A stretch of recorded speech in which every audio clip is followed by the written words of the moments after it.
What is going on, Jeromes? So it is NFL draft season, and we know all the blue chip prospects, but to impress your friends down at the bar or draft Twitter, all that stuff, who are your sleepers? Like, who are your hidden gems? Who are your mid-round, late-round guys, maybe even UDFA guys that if they hit, be like, I'm the smartest man in the world. That's right, because everyone could say, hey, you know who's going to be good? Will Anderson. But find me the guy from the directionals and the state schools. Yeah, find me the guy from Eastern Montana Tech College, Bar and Grill, Community College, State. Who's going to be good? So we got 5. Cinco draft sleepers for the Minnesota Fine Vikings. Number 1. Cedric Tillman of Tennessee. Now, I know what you're saying. SEC guy, big-time player in that offense, and a guy who's probably going to be a solid day 2 pick. Is he a sleeper? Yes. I think that like him and Marvin Mims may be the 2 most slept-on receivers in this class. And Tillman, I know that Jalen Hyatt gets all the hype, and Hyatt is fantastic. I think Tillman's a better, more well-rounded receiver. 6'3", 213. Ran a 4.5, 440. Last year, fought through some injuries, but was still productive. But in 2021 was his key season. 64 catches, 1,081 yards receiving, 12 touchdowns. Huge catch radius. We're talking like T. Higgins sort of area and a true go-up-and-get-it guy. And he would slide in very nicely at the X receiver spot, allowing Jefferson to do Jefferson things. And I think that if you like Quentin Johnston in the first round, which you should certainly like Cedric Tillman in the mid-day 2 range, which you also certainly should. Next up, NFL draft sleeper number 2 for the Minnesota Fine Vikings, Michigan center Olusegun Oluwatimi. And he's a guy that I've talked about a lot. And this is a weird year for Big Ten centers. You got JMS, you got Tippmann, you got etc. And you have a lot of these guys, Juice Scruggs. But Oluwatimi seems like he's fallen through the cracks, and he shouldn't. He's 6'2", 309. Formerly was at Virginia. I'm sure that he loved March Madness.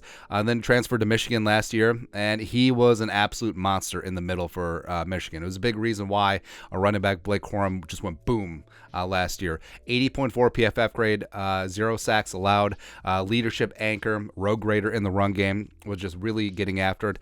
Fantastic high football IQ. He's the guy who's going to step in. He's going to be a leader. He makes the line calls. He does everything. And he's probably going to be around a 4th-round pick, and he will be fantastic fitting in for what the Vikings want to do up front. He can compete for the guard spot. He can be your insurance plan if Bradbury regresses in 2023. And even though movement skills, he's not quite there. Like, he's a little bit Rodney Hudson-esque as a center, but I do think that he has enough. Like, he's not going to be a pulling guard. Like, he's not going to be Ezra Cleveland, but I think that he's going to be a guy that if the Vikings truly want to get back to playing power football and running the damn ball and jamming down people's throats, Oluwatimi is that guy, and I think that he could and should be the future center of the Vikings long term. Next up, sleeper number 5 for the Minnesota Fine Vikings, cornerback Starling Thomas, the 5th, coming out of UAB. Blazer. That's right. Shout out to our guy, Joe Webb.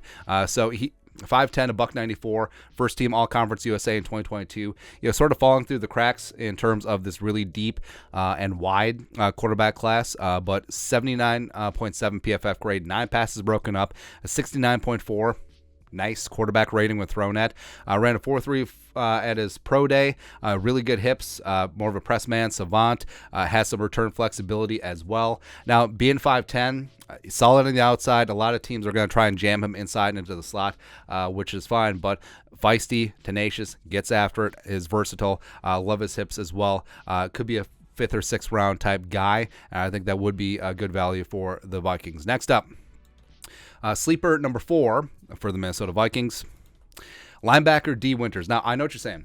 So a linebacker, team leader on a team that participated in the national title game a little bit. Yeah, I know what you're saying, but he's a guy who's fallen on draft boards, and he shouldn't. He's 5'11", 227. He's a pure heart and hustle guy, has grit, plays with a high motor. Every single snap is like his last. He really reminds me of Zach Thomas. Speaking of Big 12, short linebackers that don't really check all the boxes measurables wise. Zach Thomas is Texas Tech, Dee Winters of TCU. He was first team All Big 12 last year, 79 tackles, 14.5 tackles for loss, 7.5 sacks, was a huge spark on that defense for the Horned Frogs, and can play inside and outside. And it's probably, just because of his size, it's probably going to fall to the 5th or 6th round, and he would be huge competing on special teams. I think eventually he could push into the starting lineup. He's just a Energizer bunny. Like, he's just a guy that when he's on the field, good things are going to happen just through sheer determination. Next up,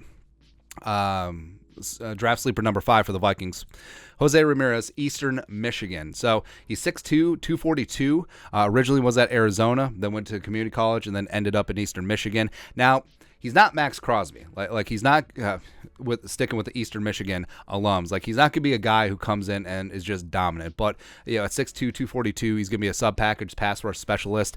Run against the run, maybe not so much. But he was 2022 MAC Defensive Player of the Year, which is pretty impressive when you're in the same conference as a guy like Carl Brooks of Bowling Green. Third-team All-American, 12 sacks, 19.5 tackles for loss as a senior, ran a 4.7 340, great in agility drills, good bend and punch, and as a guy who could come in as a situational pass rusher. You can never have enough dudes who can get after the quarterback, and he's probably going to fall into, you know, the mid-late day 3 area, and just grabbing him to supplement what's going on in the Vikings edge room would make a ton of sense. And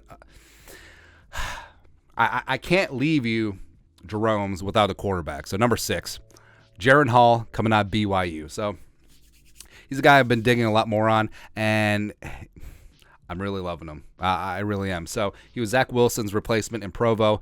Did turn 25 in March, is what it is. So it's sort of like the Hendon Hooker age thing. But he's 6 foot 207, a little bit sawed off. He carries his body composition a little bit more like Russell Wilson as opposed to Bryce Young, but completed 66% of his passes, 3,171 yards passing, 31 touchdowns, 6 picks his final season for the Cougars.